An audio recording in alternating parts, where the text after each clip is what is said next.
promotion ny INSP maty polytechnique INSP maty zany hoe tsy arak'le fahentsika mazatra hoe INSP maty paramédical fa INSP maty polytechnique misy ny filière droit et technique des affaires, gestion et administration d'entreprise, transit des douanes et commerce international. Mpianatra araiky amin'ny 50 no navoaka androany isaoran'Andriamanitra totoa zany ankehitriny ary mbola ao anatiny tanteraka amin'izao fotoana izao. Ny flottalier général mpanorona moa no antony maro samihafa izay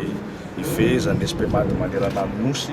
dia tsy afaka nanatrika ny sortie de promotion androany koa manome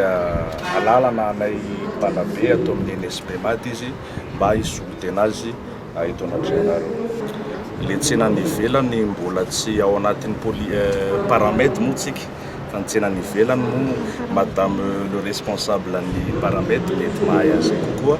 fa araky ny fampianarana izay omen'ny mpianatra dia miezaka araky ny kabary monsieur le directeur pédagogique izahay mampifandray ny tsenany asa sy ny fampianarana izay atao amin'ny alalan'ny antika sy ny promotion na stage ao.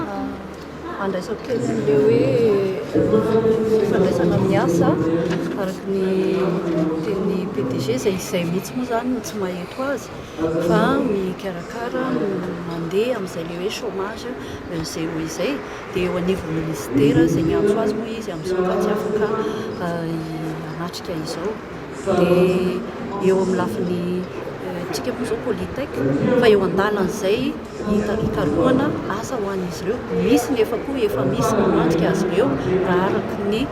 efa nisy teo aloha zany hoe ny averiko ny tenin'ny sotenan'ny DP teo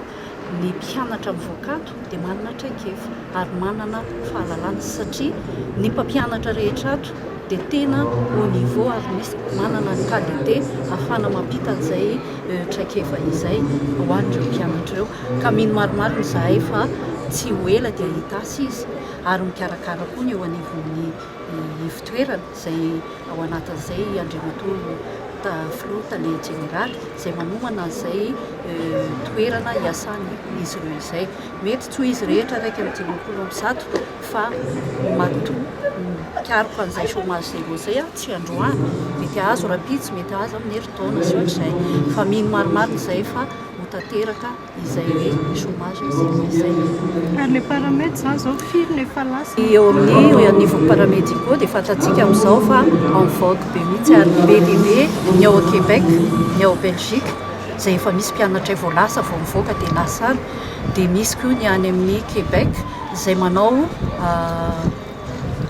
recrutement massive amin'izao fotoana izao ary eto anivon'ny INSP maty izy no mandeha ary anisan'izany mpianatra ilay mivoaka teo sy ireo izay mbola tsy hanasa teo aloha ary mino maromaro izahay fa mbola hoenitsika ihany moa zany amin'ny rehefa lasa ireo ankizy ireo dia ho tafita daholo ny